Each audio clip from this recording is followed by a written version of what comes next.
భద్రాద్రి రామాలయం ఈవో వైఖరిపై అర్చకులు ఆగ్రహం వ్యక్తం చేశారు. శ్రీరామనవమి ఉత్సవాల అంకురార్పణ ఆలస్యం కావడానికి ఈవోనే కారణమంటూ వీడియో సందేశం విడుదల చేశారు. మార్చి 10న అనుమతి కోరినా 13 రాత్రి వరకు అంగీకరించలేదన్నారు.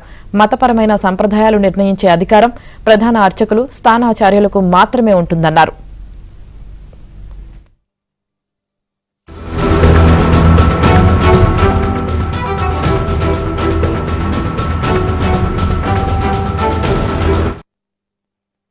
మతపరమైనటువంటి వాటిల్లో, మతపరమైనటువంటి అంశాల్లో, వైదికమైనటువంటి అంశాల్లో నిర్ణయం తీసుకునేటువంటి హక్కు, అధికారం స్థానాచార్యులకు, ప్రధానార్చకులకు ఉన్నది కనుక మేము కూడా దాన్ని రిక్వెస్ట్ చేస్తూ ఈ సందర్భాల్లో మాత్రమే ఆయన్ని స్వీకరించండి అంటూ మనం ఈవో గారికి 10వ తారీఖునే వారికి జాయినింగ్ రిపోర్ట్లోనే మేము ఇవ్వడం జరిగింది. దానికి సంబంధించినటువంటి కాగితం ఇది. ఇలా చేసినప్పటికీ ఈవో గారు దానికి అంగీకరించలేదు. తర్వాత వ్యక్తిగతంగా ఈవో గారిని కలిసి ప్రధానార్చకులు రెండు సందర్భాల్లో మాట్లాడడం జరిగింది. తర్వాత వారేవో కొన్ని ఆంక్షలు చెప్పినప్పుడు ఆ ఆంక్షలను కూడా స్వీకరిస్తూ వేరే ఇంకొక కాగితాన్ని 13వ తారీఖునే ఇవ్వడం జరిగింది. అంటే 13వ తారీఖు ఉదయం వారికి సాయంత్రం 13వ తారీఖు సాయంత్రానికి కూడా ఇవ్వడం జరిగింది. అప్పుడు కూడా వారికి మనకు ఇంకొక సందిగ్ధావస్థ. ముఖ్యంగా ఏంటంటే ఇప్పుడు ఆలయంలో ఈవో గారుగా ప్రతిదీ వారు మనందరినీ పర్యవేక్షిస్తున్నారు కనుక ఈవో గారికి గౌరవం ఇవ్వాలి, వారి మాట మనం తీసేయకూడదు అనేటువంటిది అందరి ఉద్దేశం.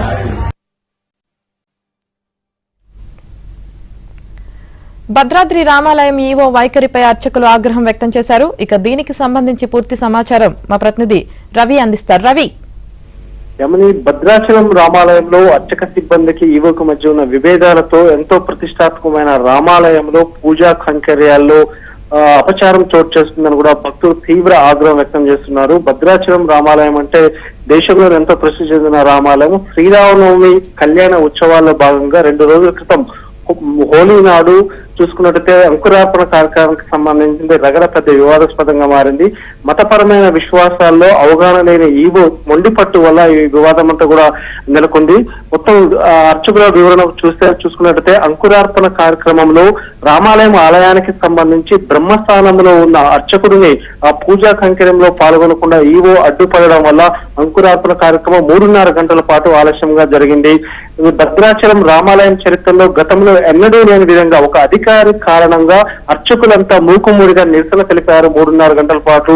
చివరికి వారంతా ఒక మెట్టు దిగి కూడా ఒక లిఖితపూర్వకంగా లేఖ రాశారు. బ్రహ్మస్థానంలో ఉన్న అర్చకుడు లేకుండా పూజా కైంకర్యాలు చేస్తే చాలా అపచారం జరుగుతుందంటూ కూడా వాళ్ళంతా ఒక మెట్టు దిగి లేఖ రాసి ఈవోను కూడా రిక్వెస్ట్ చేసిన పరిస్థితి. 3.5 గంటల ఆలస్యంగా అంకురార్పణ కార్యక్రమం 13వ తారీఖు జరిగింది. వసంతోత్సవం, డోలోత్సవం కంటే ముందు ఈ అంకురార్పణ కార్యక్రమం ఎంతో ప్రతిష్టాత్మకం. అంటే రామాలయంలో జరుగుతున్న మతపరమైన ఆగమ శాస్త్ర విశ్వాసాలకు సంబంధించి అవగాహన లేని ఒక ఈవో వల్ల ఇదంతా జరిగిందంటూ కూడా కొద్దిసేపటి క్రితమే అర్చకులంతా కూడా మూకుమ్మడిగా సమావేశమై వారి నిరసనను ఒక వీడియో రూపంలో కూడా విడుదల చేయడం జరిగింది. సో భద్రాచలం రామాలయంలో జరుగుతున్న ఘటనలపై దేవాదాయ శాఖ ఎందుకు స్పందించడం లేదు? మొత్తం లైవ్ కాల్స్ చూసే ఈ రోజులు కూడా మీడియాలో ప్రసారమైన ఇంతవరకు చర్యలు తీసుకునేది కూడా ఒకంత వారు ఆవేదన వ్యక్తం చేస్తున్న పరిస్థితి ఉంది. భద్రాచలం రామాలయంలో సీతారాముల కళ్యాణం అంటేనే లోక కళ్యాణం. యావత్ దేశంలోనే ఎక్కడా లేని విధంగా సీతారాముల కళ్యాణం ఎంతో అంగరంగ వైభవంగా నిర్వహిస్తారు.